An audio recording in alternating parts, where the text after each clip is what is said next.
Israeli politician and former military chief Benny Gantz has followed through on his threat to resign from Benjamin Netanyahu's war emergency cabinet.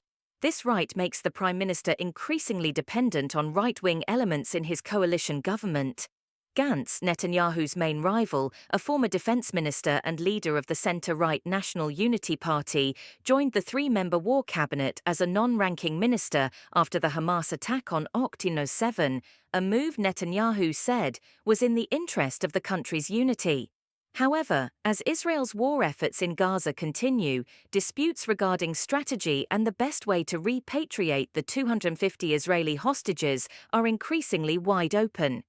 This culminated in Gantz accusing the Prime Minister of ignoring strategic considerations, such as the hostage deal, for the sake of his own political survival.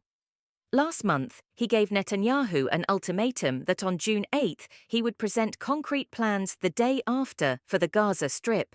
Gantz postponed his resignation speech a day after the unexpected rescue of 4 Israeli hostages in an operation that the health ministry said in Gaza killed 274 people and injured 696 others. His party's withdrawal also means Gadi Eisenkot, an Israel Defense Forces or IDF general and war cabinet observer, as well as minister without portfolio, Chili Tropper, also resigned. Netanyahu is preventing us from achieving true victory, Gantz said in a televised speech on Sunday, June 9, the 2024 evening. For this reason, we are leaving the emergency government today with a heavy heart, but with all our hearts, he said, as reported by She. Gantz also called on Netanyahu to set an election date, adding, "Don't let our nation be divided." The move does not necessarily pose a threat to Netanyahu because his prime minister still controls a majority coalition in parliament. However, this has an impact on the honor of the Israeli government on the international stage. The centrist Gantz is well liked in Washington, where he is seen as a useful foil to Netanyahu, and his absence means that the prime minister's right-wing allies are now likely to have greater influence over the course of the war in Gaza and the growing threat of conflict in Gaza, as well as war with Hezbollah in Lebanon. Bezalel Smotrich, the right-wing finance minister, criticized Gantz, saying, "There is no more grand act than resigning from the government in time of war, because kidnapped people are still dying in Hamas tunnels."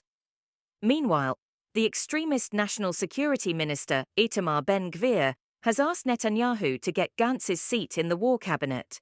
The two ministers have repeatedly threatened to withdraw from the coalition if Israel makes concessions to Hamas in the hostage and ceasefire agreement.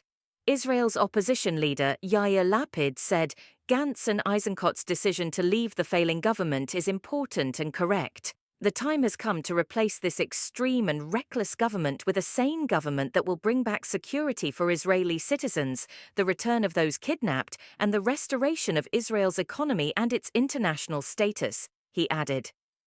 Netanyahu and his defense minister, Yoav Gallant, are the only two remaining members of the war cabinet, and also frequently disagree.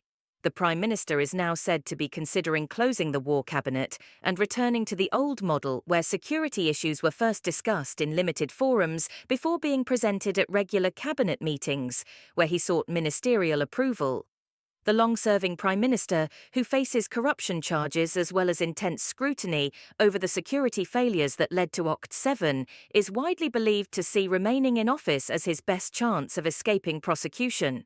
He also needs to fend off internal challenges from two ultra-Orthodox parties in his coalition on the issue of conscription. Like many top Israeli commanders, Gantz entered politics in 2018 after a career in the military and announced a new party with the explicit aim of ending Netanyahu's grip on Israeli politics. He is seen as the favorite candidate to lead a new coalition if the government collapses and early elections are held, although he has slipped in opinion polls in recent months. His United National Party last week submitted a bill to dissolve parliament and hold early general elections.